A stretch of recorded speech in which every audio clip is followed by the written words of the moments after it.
AP history రఫీసార్ classes ఆధునిక ఆంధ్రదేశ చరిత్ర. ఆంధ్రలో యూరోపియన్ స్థావరాలు. 1498 మే 17వ తేదీన పోర్చుగల్కి చెందిన Vasco da Gama South Gabriel అనే నౌకలో భారత మలబార్ తీరమైన కేరళలోని కాలికట్కి చేరాడు. ఆంధ్రదేశంలో యూరోప్ వర్తకానికి మొట్టమొదటి కేంద్రం మచిలీపట్నం. పోర్చుగీస్ వారు మచిలీపట్నంలో 1606లో తమ మొదటి ఫ్యాక్టరీని ఏర్పాటు చేశారు. దీనికి అనుమతిని ఇచ్చిన అప్పటి గోల్కొండ కుతుబ్ షాహీ నవాబు మహమ్మద్ కూలీ కుతుబ్ షా. ఇక కొద్ది నెలల వ్యవధిలో డచ్ వారు 1608లోనే గోల్కొండ నవాబు మహమ్మద్ కూలీ కుతుబ్ షాతో ఒప్పందం చేసుకొని మచిలీపట్నం, పెటప్రోలు లేదా పెద్దపల్లి, నిజాంపట్నంలో స్థావరాలు ఏర్పాటు చేసుకున్నారు. ఇదే డచ్ వారు 1610కి తమ శాశ్వత స్థావరం పులికాట్ను పొందారు. ఆ తర్వాత నర్సాపురం, భీమినిపట్నం కూడా డచ్ వారి కేంద్రాలయ్యాయి. అయితే మహమ్మద్ కూలీ కుతుబ్ షాపై 4 ప్రాంతాల్లో సొంతంగా నాణేలు వేసుకోవడానికి కూడా డచ్ వారికి అనుమతినిచ్చాడు. అలాగే 50-50 ప్రతిపాదికన గోల్కొండ వజ్రాల గనులపై కూడా డచ్ వారికి హక్కుని కల్పించాడు. ఆంగ్లేయులు. 1600 డిసెంబర్ 31న ఇంగ్లీష్ ఈస్ట్ ఇండియా కంపెనీ ఏర్పడింది. ఇండియాలో దాని తొలి స్థావరం మచిలీపట్నం. వీరికి 1611లో మచిలీపట్నంలో మహమ్మద్ కూలీ కుతుబ్ షా అనుమతి ఇచ్చాడు. ఇక్కడ కంపెనీ పెట్టడానికి ఆంగ్లేయులు గ్లోబ్ అనే ఒక నౌక ద్వారా ప్రయత్నం చేశారు. ఈ నౌకను నర్సాపురం సమీపన గల మాధవయ్యపాలెంలో తయారు చేశారు. అప్పట్లో ఆంగ్లేయులు మచిలీపట్నం నుండి ప్రధానంగా ఎగుమతి చేసుకున్నది కలంకారీ వస్త్రాలు. ఇదే కాదు, ఇంకా చీటీలు, సన్నని వస్త్రాలు. దీనికే గల మరో పేరు మస్లిన్, డోరియాలు లేదా గల్లగుడ్డలు, మల్లు సెల్లాలు లేదా అంచుల్లేని తెల్ల బట్టలు, తానులు లేదా లాంగ్ క్లాత్, రుమాళ్ళు లేదా చేతిగుడ్డలు. అయితే మచిలీపట్నంలో ఆంగ్లేయులు శాశ్వతంగా ఉండలేదు. దీనికి ప్రధాన కారణం లంచగొండితనం.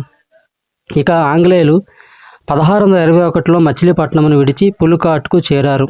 అయితే ఆ పులికాట్ డచ్ వారి కేంద్రం కావటం వల్ల అక్కడి నుంచి మళ్ళీ నెల్లూరు సమీపాన ఆర్మగావ్కి మార్చారు. కానీ ఆర్మగావ్ కూడా ఆంగ్లేయులను నష్టాల పాలు చేసింది. బాధపడుతున్న బ్రిటిష్ వారిని చూసి గోల్కొండ హుస్సేన్ కుతుబ్ షా 1632లో ఆంగ్లేయులను తిరిగి మచిలీపట్నం రమ్మని బంగారు ఫర్మానాలు జారీ చేశాడు. ఇది చాలా ఇంపార్టెంట్, 2 సార్లు చదవండి. ఫలితంగా ఆంగ్లేయులు 1632లో మచిలీపట్నం, నిజాంపట్నం, భీమునిపట్నంలకు చేరారు. ఈ మచిలీపట్నంలో ఆంగ్లేయులు ఒక కౌన్సిల్ని ఏర్పాటు చేశారు. దానికి అధ్యక్షుడు ఫ్రాన్సిస్ డే. ఈ డే 1639లో మద్రాసును డామెర్ల వెంకటాద్రి నాయుడు వద్ద కొన్నాడు. అయితే ఆంగ్లేయులు 1634కి వీరవాసరంలో స్థావరం ఏర్పాటు చేశారు. ఇక 1682లో విశాఖపట్నంలో స్థావరం ఏర్పాటు చేసుకున్నారు. అనంతరం 1708లో తూర్పుగోదావరి ఇంజరం వద్ద వర్తక స్థావరం ఏర్పాటు చేశారు.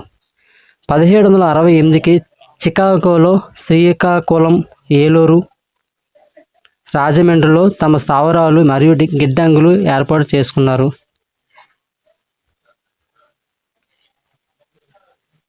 ఫ్రెంచ్ వారు. వీరే భారత్లోకి చిట్ట చివరిగా అడుగుపెట్టిన వారు. ఏపీలో గోల్కొండ నవాబు హుస్సేన్ కుతుబ్ షా అనుమతి పొందిన ఫ్రెంచ్ వారు మొట్టమొదటిగా మచిలీపట్నంలోనే స్థావరం ఏర్పాటు చేశారు. తదనంతరం కాకినాడ సమీపన గల యానం వద్ద మరో స్థావరాన్ని ఏర్పాటు చేశారు. అయితే ఫ్రెంచ్ వారి ప్రధాన కేంద్రం మాత్రం తమిళనాడు సమీపంలోని పాండిచ్చేరి.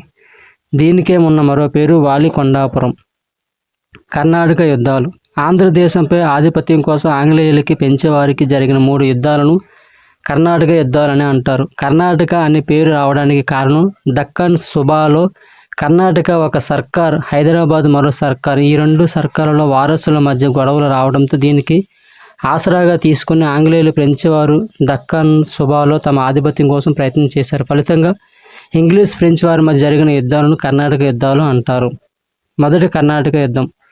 ఈ యుద్ధంకు అసలు కారణం ఆంధ్రప్రదేశ్ కానే కాదు, యూరోప్లో సంభవించిన ఆస్ట్రియా వారసత్వం సమస్య. ఆస్ట్రియా కోసం ఆంగ్లేయులు, ఫ్రెంచ్ వారు ఘర్షణ పడగా అది ఇక్కడ మొదటి కర్ణాటక యుద్ధానికి కారణమైంది. ఈ కర్ణాటక యుద్ధంలో మన ఆంధ్రుల చరిత్ర పాత్ర ఏమనగా చూస్తూ ఉండటమే. ఈ మొదటి కర్ణాటక యుద్ధంలో ఫ్రెంచ్ వారు గెలిచి డూప్లే గవర్నర్ ఆఫ్ ఫ్రెంచ్ మద్రాసును ఆక్రమించారు. కానీ యూరోప్లో జరిగిన ఎక్స్-లా చాపెల్ సంధి వలన డూప్లే మద్రాసును వదిలేయాల్సి వచ్చింది. ఫలితంగా డూప్లేకి చెందిన మాతృదేశమైన ఫ్రాన్స్ ఆంగ్లేయుల వద్ద నుంచి లూయిస్బర్గ్, అమెరికాలో ఉన్న లూయిస్బర్గ్ను పొందింది. ఈ యుద్ధానికి సంబంధించినంత వరకు అప్పట్లో ఆంధ్రదేశాన్ని పాలిస్తున్న నైజాం నవాబుల పాత్ర నామమాత్రమే. రెండవ కర్ణాటక యుద్ధం. ఈ యుద్ధం నాటికి నిజాం ఉల్ ముల్క్ 1748లో బుర్గాన్పూర్లో చనిపోయాడు. ఫలితంగా ఫ్రెంచ్ డూప్లే నిజాం మనవడు ముజఫర్ జంగ్కి మద్దతిచ్చి నాజర్ జంగ్ను హిమ్మత్ ఖాన్చే హత్య చేయించాడు. కానీ అదే హిమ్మత్ ఖాన్ ముజఫర్ జంగ్ను 1751లో కడప జిల్లా లక్కిరెడ్డిపల్లి వద్ద హత్య చేశాడు. ఫలితంగా డూప్లే నిజాం నవాబ్ మరో కొడుకైన సలాబత్ జంగ్ని 1751 ఏప్రిల్ 14న హైదరాబాద్ నవాబుగా ప్రకటించాడు. కర్ణాటకలో ఉన్న డూప్లే సలాబత్ జంగ్కి తోడుగా బుస్సీని ఇచ్చి పంపాడు. ఆనందపడిన సలాబత్ జంగ్ ఉత్తర సర్కారులను 1754లో డూప్లే లేదా ఫ్రెంచ్కి ఇచ్చాడు. ఆ ఉత్తర సర్కారులపై పాలకుడిగా బుస్సీ వెళ్ళాడు. లేదా నిజాం నవాబుల పాత్ర కేవలం రెండో కర్ణాటక యుద్ధం నామమాత్రమే. ఈలోగా డూప్లేని ఫ్రాన్స్ వెనుకకు పిలిచింది. కానీ డూప్లే వెళ్లకుండా ఆంగ్లేయులతో రెండవ కర్ణాటక యుద్ధం చేశాడు. ఆ యుద్ధంలో డూప్లే ఉత్తర సర్కారులోని బుస్సీని కూడా భాగస్వామ్యం చేయడంతో నామమాత్రపు ఉత్తర సర్కారులో ఫ్రెంచ్ సైనికుడిగా 1758లో కౌంట్ డి లాలీ నియమించబడ్డాడు. కానీ రెండో కర్ణాటక యుద్ధంలో ఆంగ్లేయుల తరపున రాబర్ట్ క్లైవ్ దిగడంతో ఫ్రెంచ్ డూప్లే ఓడిపోయాడు. గెలిచిన రాబర్ట్ క్లైవ్ ఉత్తర సర్కారుల రాజధాని అయిన మచిలీపట్నంను ఆక్రమించుకోగా, ఈలోగా తెలివైన సలాబత్ జంగ్ 1759లో ఉత్తర సర్కారులను ఆంగ్లేయులకి రాసిచ్చాడు. మూడవ కర్ణాటక యుద్ధం. 1756లో మొదలైన మూడవ కర్ణాటక యుద్ధంలో నిజాం నవాబుల పాత్ర నామమాత్రమే. ఇంతవరకు గ్రహించిన ఈ విషయంలో ఆంగ్లేయుల వద్దకి 1759లో ఉత్తర సర్కారులు పోయాయి. కానీ ఇక 1788లో ఆంగ్లేయుల వద్దకి గుంటూరు పోగా, 1800 అక్టోబర్ 17కి రాయలసీమ ఆంగ్లేయులకి పోగా, 1802లో నెల్లూరు, చిత్తూరులతో సహా వెసిలీ కాలంలో తమిళనాడు ప్రాంతాలు అన్నీ కలిసి 1804లో ఉమ్మడి మద్రాసు రాష్ట్రంను ఏర్పాటు చేశాడు లార్డ్ వెల్లస్లీ. 1802లో ఆంధ్రదేశంలో తెలంగాణ కాకుండా కంపెనీ పాలన మొదలైంది. ఈ కంపెనీ 1802లో శాశ్వత శిస్తు నిర్ణయ విధానం లేదా జమీందారీ పద్ధతిని కోస్తా రాయలసీమలో ప్రవేశపెట్టింది. ఉత్తర సర్కారుల్లో ఆంగ్ల ఫ్రెంచి ఘర్షణ. అప్పటి ఉత్తర సర్కారులో బలమైన రెండు సంస్థానాలు ఉన్నాయి. ఒకటి విజయనగరం, రెండు బొబ్బిలి.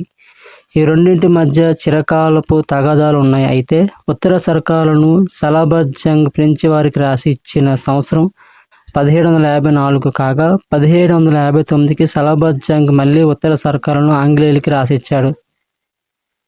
1757లోనే బుస్సీకి సలాబత్ జంగ్కి పొరపచ్చాలు వచ్చాయి. సలాబత్ జంగ్ ఉత్తర సర్కారుల నుండి బుస్సీని తొలగించాడు. దీనితో కోపంతో బుస్సీ ఉత్తర సర్కారుల్లోకి వెళ్ళి కూర్చున్నాడు. సరిగ్గా ఆ సమయాన విజయనగరం జమీందారైన విజయరామరాజు బుస్సీ సహాయం తీసుకుని బొబ్బిలి మీద యుద్ధంకి దిగాడు. 1757 జనవరి 24 బొబ్బిలి యుద్ధం. బుస్సీ, విజయరామరాజు మరియు బొబ్బిలి. అప్పట్లో బొబ్బిలి జమీందారు రంగారావు. ఈ బొబ్బిలి యుద్ధంలో విజయనగరం గెలిచి బొబ్బిలి విజయనగరంలో కలిసిపోయింది. బొబ్బిలి జమీందారు రంగారావు యుద్ధంలో మరణించారు. యుద్ధం జరిగిన కొన్నాళ్లకు బొబ్బిలికి చెందిన తాండ్ర పాపారాయుడు విజయనగరం జమీందారు అయిన విజయరామరాజును హత్య చేసి చంపాడు.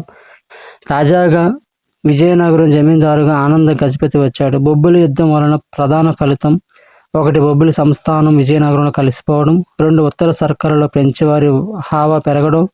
అయితే కొన్నాళ్ళకి ఫ్రెంచి వారికి ఆనంద గజపతికి పడలేదు. ఈలోగా ఆంగ్లేయులు 1757 ప్లాసీ యుద్ధం చేసి బెంగాల్లో స్థిరపడ్డారు. దీనిని గమనించిన ఆనంద గజపతి బుస్సీకి చెప్పకుండా శ్రీకాకుళంను ఆక్రమించాడు. అంతేకాదు, తన విజయనగరం నుంచి, ముఖ్యంగా అసలు ఉత్తర సర్కారుల నుంచే ఫ్రెంచి వారిని తరిమి వేయాలనుకున్న ఆనంద గజపతి ఆంగ్ల రాబర్ట్ క్లైవ్ సహాయం పొందాడు.